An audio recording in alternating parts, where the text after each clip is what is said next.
All right, so we're back up in a different feed because YouTube in its infinite wisdom can't figure out a way to rejoin a live stream for whatever reason. But yeah, anyways, I was so rudely interrupted in the previous one. We were just kind of talking mess about whatever. Let me, in fact, go back to the original video and tell people we're on a new one. Oh, new vid is up. New stream starting. Dun, dun, dun, dun. On a new video. I wish I could go back and join the original one. I don't know. What's going on, everybody? Good to see you on the new one. But yeah, for whatever reason, YouTube doesn't allow you to rejoin one after they drop the feed, so you have to start the whole thing again. But anyways, welcome to the new and improved stream. Hopefully they can stay live. What up, C Money? Good to see you.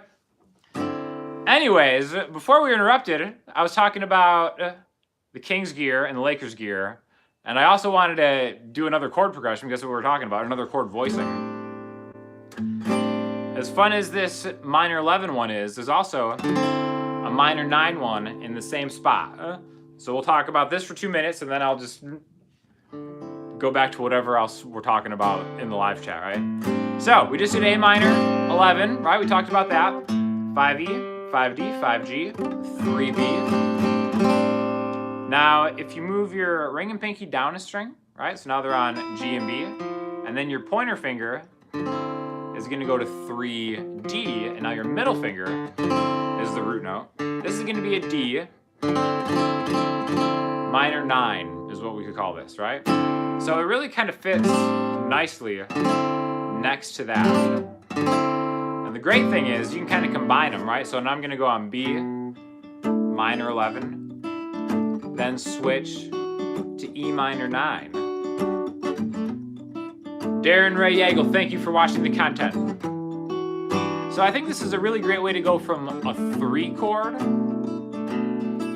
to a 6 chord in any key. And yeah, the high E is muted here. Now again, on E, you can leave it open because of that E.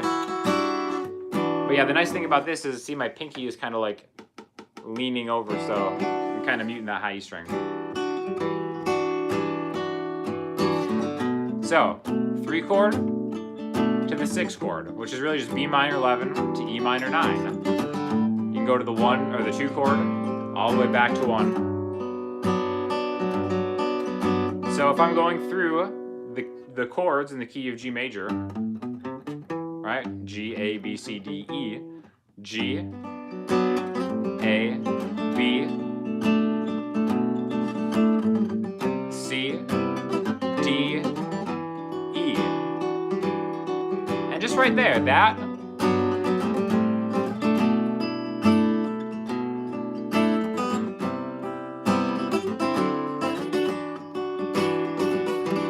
that's a super musical way to play the G major scale, right? Instead of like G, A minor, B minor, C major, D major, E minor.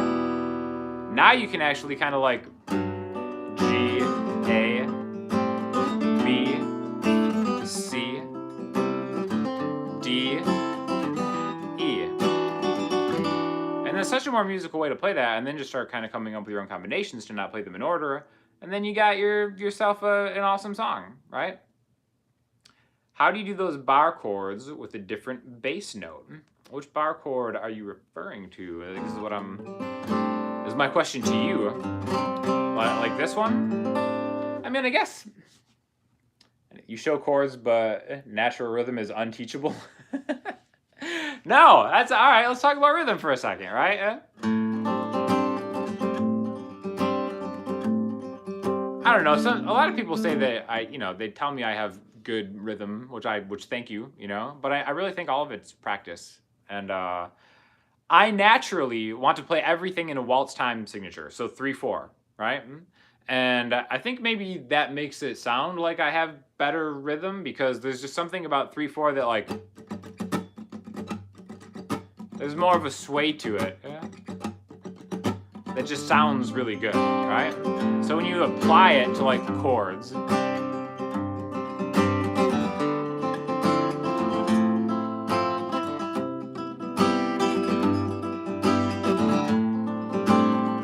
it just really works, right? But this, come on, you can do this. It's just like, you know, it's my philosophy on drumming is the same thing. If you've ever seen me play drums, it's just this. That's it. Left and right. 1 and 2 and 3 and 1 and 2 and 3 and 1 and 2 and 3 and, right? There's nothing crazy. There's nothing poly going on. It's just maybe then there's dynamic. Right? But that's it. It's just 1, 2 and 3 and 1, 2 and 3 and 1, 2 and 3 and 1. And faster it sounds maybe hard, but it's not hard at all. 1, 2 and 3 and 1, 2 and 3 and. Again, I hit the root note a lot on the downbeat. 1, 1, 2 and 3 and 1, 2 and 3 and 1, 2 and 3 and 1, 2 and 3 and. Down, up, down, up, down, up, down, up, down, up, down, up. It's always just down, up. It's just down and up. You know, once you can kind of go like this, then you can do any rhythm you want. If you can keep it steady, you're just missing certain beats, right?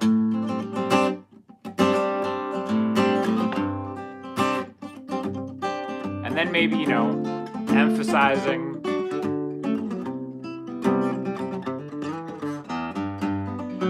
certain notes along the way, right? So once you kind of have that steadiness, then you can just emphasize things, and it makes it sound like you're doing something more complicated than you really are. So yeah, 6/8, 3/4, and 6/8. Are they the same thing? In my opinion, yes. Right? It's at that point, it's just how you would write it out, or how many bars it would be. Like if I'm like, oh, 1 bar of A minor, and it's like, was that a bar of 3 or a bar of 6?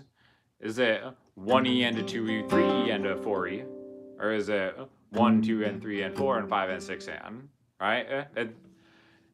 Practically, it makes no difference. So to me, yes, they're the same, right? And I generally say 3/4 more than I would say 6/8, but that's, you know, just kind of how I play, right? So yeah, so they are, well, yeah, okay. And then similar, they are not, but similar feel, because like where would the downbeat be, right? Like 1, 2, 3, 1, 2, 3, 1, 2, 3, 1, 2, 3, 1, 2, 3, 4, 5, 6, 1, 2, 3, 4, 5, 6.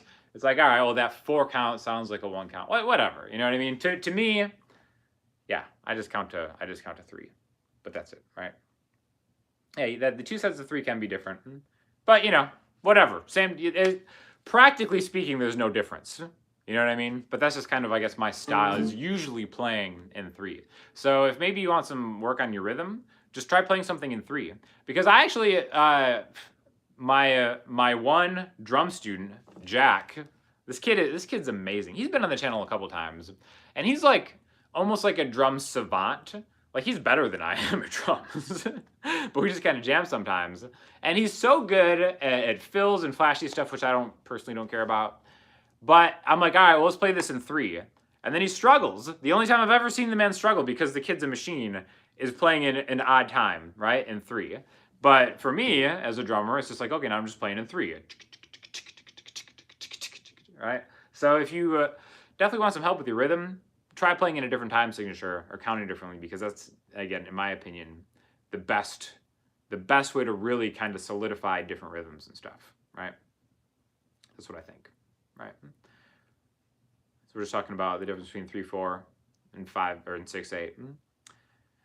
Yeah, same thing. Another thing that I like doing a lot is I like practicing in 5/4. Some of my songs have been in 5. Have you ever seen the song Overcast?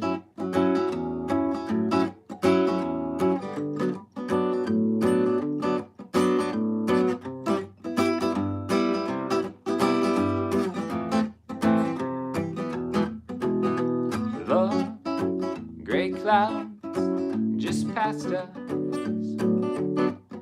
They just missed us. They're far away now. The good life is upon us, before us, from the ground to the sky.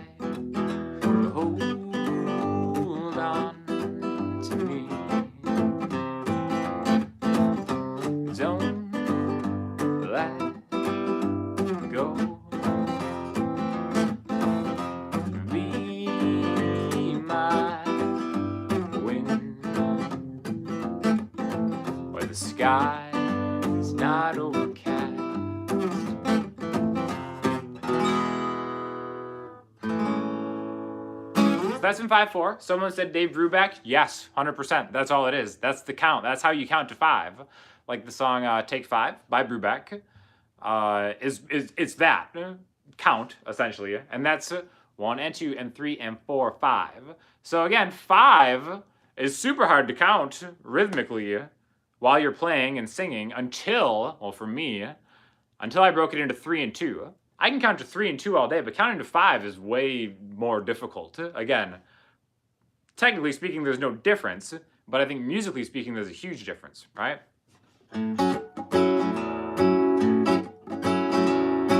So a lot of people be like, well, that's a bar of 3. I can hear that's a bar of 3 and a bar of 2. And that's because the root note changes. 1 and 2 and 3 and 4, 5. 1 and 2 and 3 and 4, 5. 1 and 2 and 3 and 4, 5. 1 and 2 and 3 and 4, 5. 1, 2, 3, 1, 2, 1, 2, 3, 1, 2, 1, 2, 3, 1, 2, 1, 2, 3, 4, 5, 1. So it doesn't matter how you internally keep time. It's just the fact that you can do it and then be able to split it up. You know, I think that's the most important thing.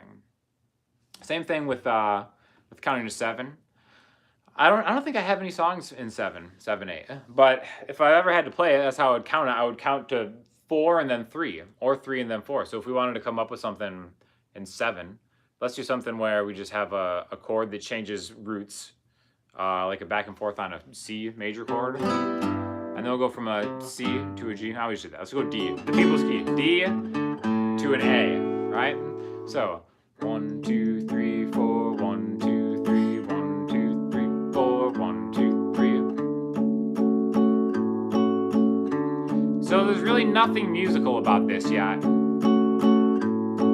because I haven't really applied a pattern to it. It's just a root, chord, chord, chord, root, chord, chord. 1, 2, 3, 4, 5, 6, 7.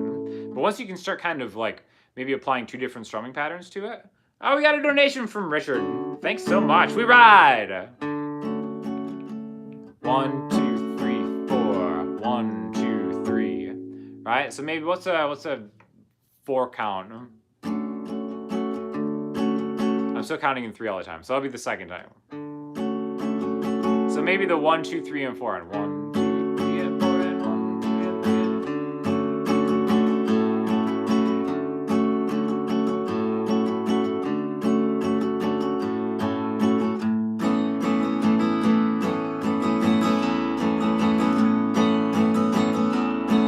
1, 2, 3, and 4, and 1, 2, 3, and 1, 2, 3, and 4, and 1, 2, 3, and 1, 2, 3, and 4, and 1, 2, 3, 1, 2, 3, and 4, and 1, 2. So again, that's how I would approach something in 7. But put those beats wherever you are. You do a bar of 5 and a bar of 2. You can do a bar of 6 and then a bar of 1. That's what like a lot of prog bands do. They'll slap a 1 count to the end of something and then call it like a bar of 15. I've noticed some guys do that. But yeah, we definitely ride till the wheels fall off, as happens at least once every time. All You Need Is Love by the Beatles is in 7, 8. That could very well be true. I honestly don't know. Hey, listen, Eddie. I already talked about my Sacramento Kings gear. The worst franchises on the NBA. You know what? Yes, they are one of the worst franchises in the NBA, but they've got potential. They've got promise. Would have been a little better if they had Luka on their team. What are we checking out? Oh, if we have time. Oh, that Beatles song. I got another Beatles cover coming up soon. We did a synth version of Eleanor Rigby. I just don't know what to do for the music video.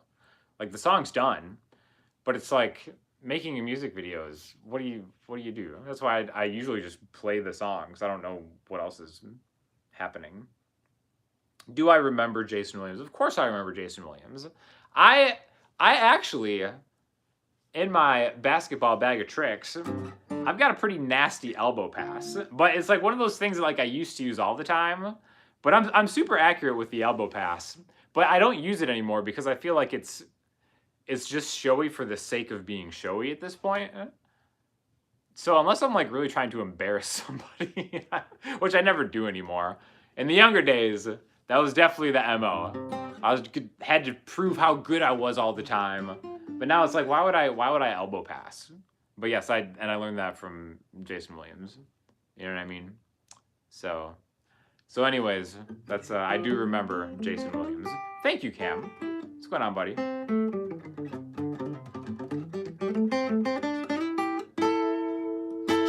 Have you listened to John Frusciante's solo stuff? Yes. What's the name of it? Not Shadows Collide with People. Shadows Collide with People was the first one that I listened to. And I remember being like, all right, I guess this is okay. I did a lesson on Murderers, a riff deconstruction on that. So that was cool, I guess. But yeah, I'm not a huge fan of Frusciante's solo stuff, although some of it's quite good. Especially the synthier stuff, I think, is good, but it's not something that I like listen to a lot. Hello to the bros. Anybody watch the new Mando? Yeah, I know Cam has. He was telling me about it. I'm gonna save that one till tonight. Get our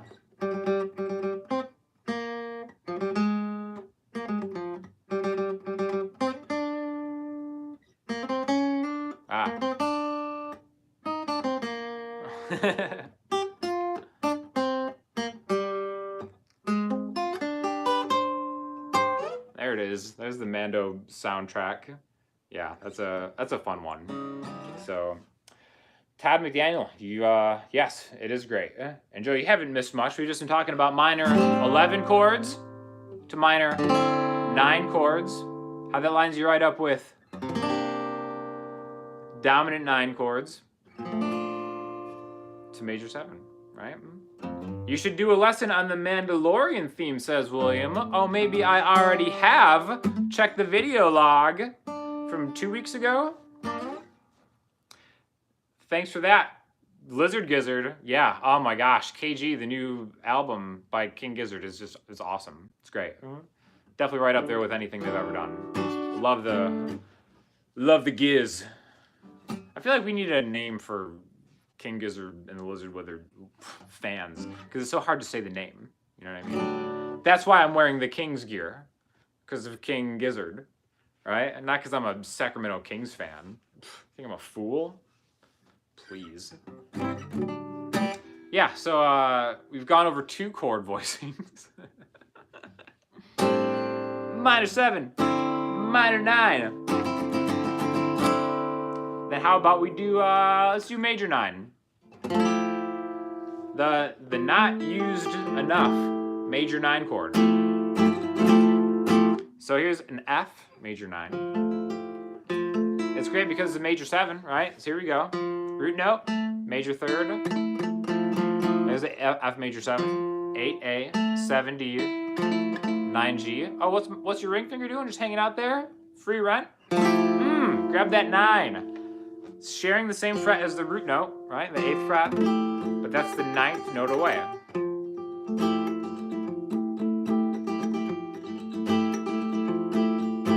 My man Cam, thank you. The nice thing about this chord is you can play it on the 1 chord or the 4 chord, right? So I can play a C major 9 to F major 9. Where you'd find this is always if you're thinking of the same string. It's just 3 to 8, so 5 frets higher, 2.5 steps. Right before that.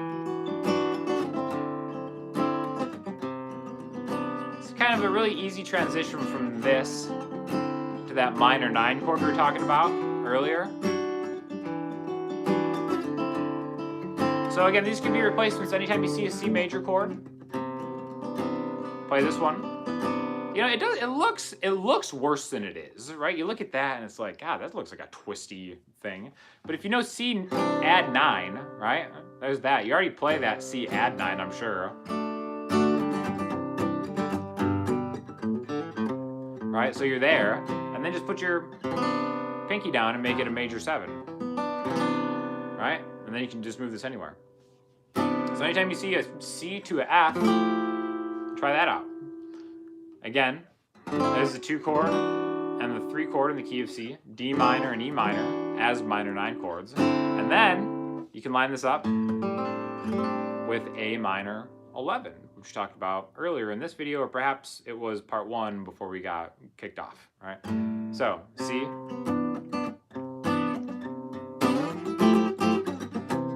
1 chord to the 4 chord,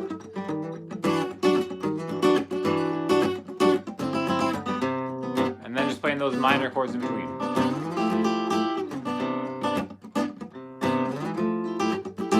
So I think maybe one, like, let's try to use this practically in case we're gonna come up with some kind of weird new age. I was just inspired by playing the Sweet Home Alabama. Right, that's just a D to C to G, a 5-4-1 in G. Right, so let's come up with an alternative voicing for the 5 chord. Let's use this. Right, this is dominant 9. Is a D 9 chord.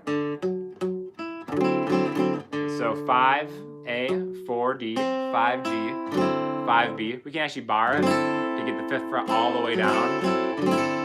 So it can be our 5 chord, right? So instead of, we can go, where am I going? There's the 5 chord to the 4 chord, is that major 9. And then the 1 chord would be G, right here, right? So.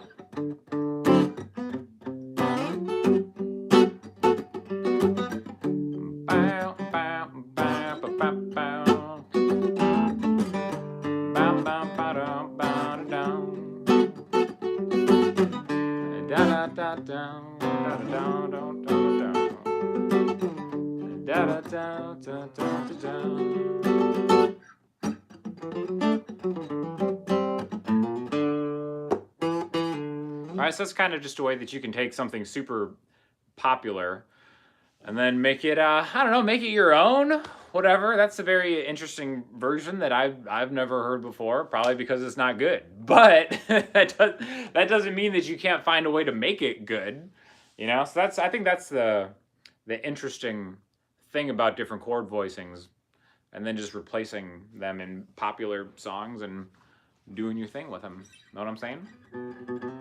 A11.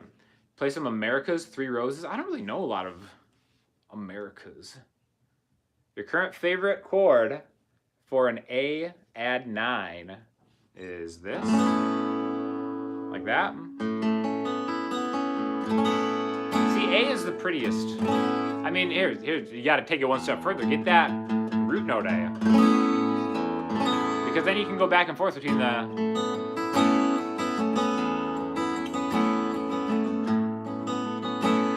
And then you could add the D.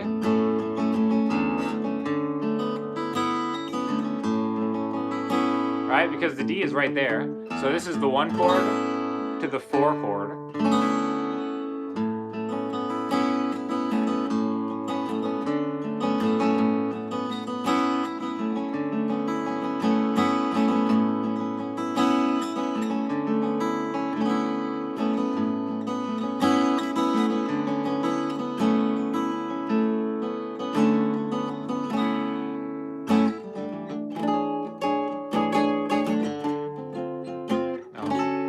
Yeah, there we go. We go 13.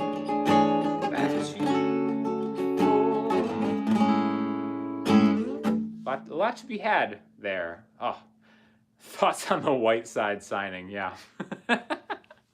My thoughts are this is his last step before Turkey. The NBA. I love it. Mm-hmm.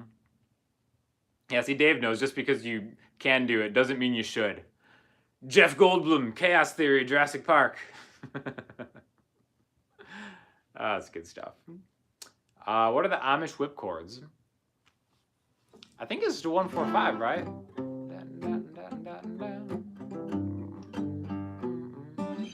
I forgot. Other than that, I think he does it. Amish Whip is a song by Davidas. I think he does it in B flat, and I think we did it in C for Andrea to sing it. I remember it being a 1-4-5. I could be wrong about that. Haven't heard our version of it in a while, but yeah. Oh, thank you. Greetings from Uruguay. Greetings from the United States. No traveling up to Chicago for Thanksgiving. Just stuck here in Florida, which is fine.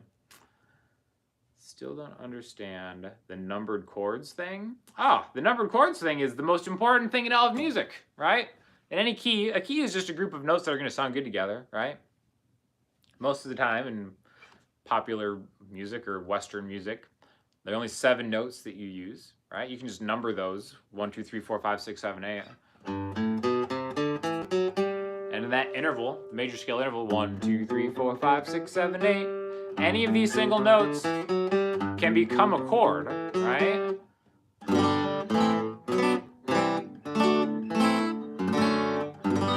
I might have played the last one. Right? So instead of 1, 2, 3, 4, 5, 6, 7, 8, we have 1, 2, 3, 4, 5, 6, 7, 8.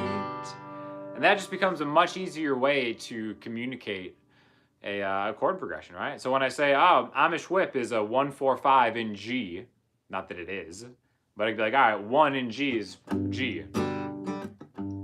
4, what's a 4 in G? 1, 2, 3, 4, G, A, B, C, C. 5, if C is 4, 5 is D. 1, 4, 5, which is every basic pop song ever. Right? So yeah. What is my preferred guitar strap height? I like to sling it low, to be honest, and that is only a visual thing. It's stupid, but it just looks cooler when it's strung low. Not like crazy low, not like Limp Bizkit low, but traditional lower, average to low average is my preferred strap height. So I'm 6'1", which I guess is tall-ish. And usually I'm on the last notch, actually, for most straps. Notched straps. The ones that you slide, I don't have to slide all the way out. But yeah, for notched straps, I go big. Go big or go home. That's what's up. Yes, Cam, learn your scales. Just learn one scale. That's all you have to do. Jazz guitarists might disagree about pretty much everything that I can do. Yeah, probably. Oh, anything that you can do on keys, a guitar can do? Sure. To varying degrees of whatever. Kurt Cobain low? You know, it's hard to say that Kurt Cobain strapped it low because he just had low posture and it hung low. If you were to stand up straight, I think it would probably be average strap height. Correct me if I'm wrong. I think the reason it looked so low is because he was so hunched and it was down. Again, I try to maintain a gentlemanly posture when I play live, standing up. So I think that's why it's up. What do you think my next guitar will be if I have one in mind? Ooh, that's a good question. Next guitar. Well, here's where we have if I'm gonna get another guitar, which I don't need any more guitars, it should probably be something that I don't have, right? Versus, just a guitar that would be super cool that I would want, right? So one guitar that I just don't have would be like a 7-string.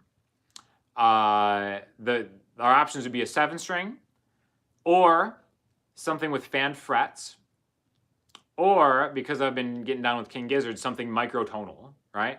So those would be like the 3, not that I would need all those in one guitar, but it could be helpful. I don't know, I just don't think I'm a 7-string guy, but I guess it would kind of be cool to